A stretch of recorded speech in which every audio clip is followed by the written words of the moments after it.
Welcome to another edition of Chart Talk. I'm Tony Ogorek. I'm here with Jeff Viksjo. And Jeff, today we are going to talk about the stock du jour, which is chip maker Nvidia. And a lot of people have heard of it. We've had clients come in this week asking, can I buy some of that Nvidia?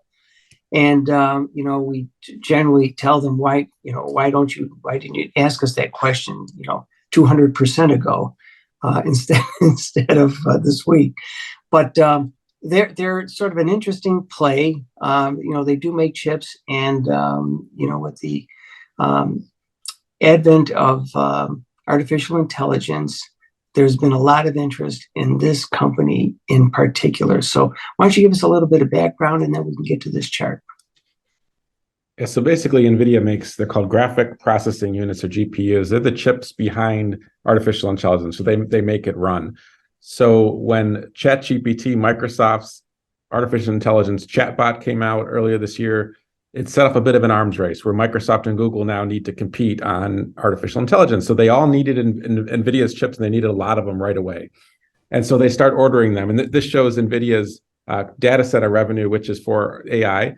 And you could see, Tony, it doubled in a quarter, because Microsoft and Google basically buying everything they could get their hands on. So it's sort of like, Jeff, a high-tech shootout at the OK Corral, right? Mm-hmm. It's we don't manufacture these things. We've got the software. We've got the data centers, and we need this stuff.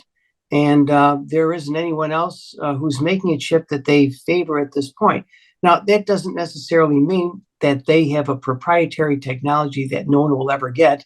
And this is the only chip that these data centers are going to want to buy, correct? Yeah, they are the best right now. They are the only real option right now. But Google is working on their own, and many others. And it's important to remember this is a very cyclical business. Microsoft and Google are building out their capacity in AI. Eventually, they will reach capacity, and they will no longer need these chips.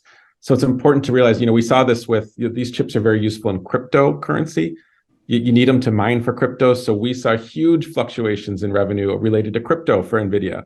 And then crypto fell apart, and all of a sudden nobody wanted the chips anymore. And eventually we'll reach that capacity level, and the demand for these chips will come way, way down. Very cyclical business.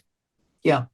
Just one other brief point, Jeff. Apple, produces a lot of stuff in China. Their iPhones, their watches, iPads, things of that nature.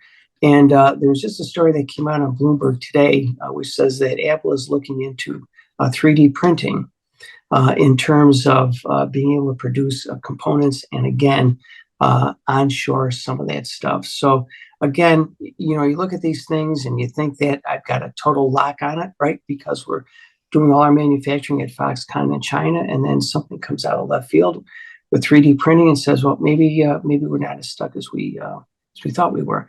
Same thing with these chips, but like you said, right now it's hot and a lot of people want it. But again, you buy at the top, you're probably going to have a problem trying to recoup your money. So thank you, Jeff, and thank you for listening to this edition of Chart Talk.